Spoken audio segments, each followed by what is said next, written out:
The art of bullying. Worn out places, worn out faces. An act of discrimination towards those who can, from those who cannot. Going nowhere, going nowhere.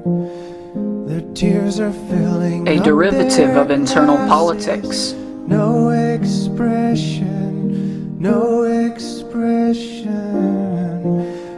It continues eating away the internal goodness of an innocent soul. 1 in 2 people are bullied occasionally. And I find it kind of funny, I find it kind of sad.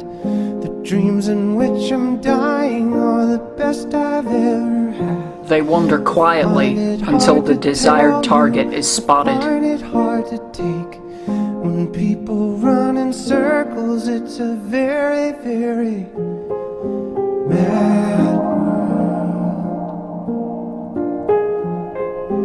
Mad world. 1 in 4 people are bullied primarily. Fucking little slimy prick! The day they feel good. Happy birthday, happy birthday. Will it continue, or will a wrong be put right? Every child should sit and listen. 1 in 10 people are bullied persistently. Went to school and I was very nervous. A game of injustice should never lead to the ending of a life. No one knew. Please make the better for our future civilians.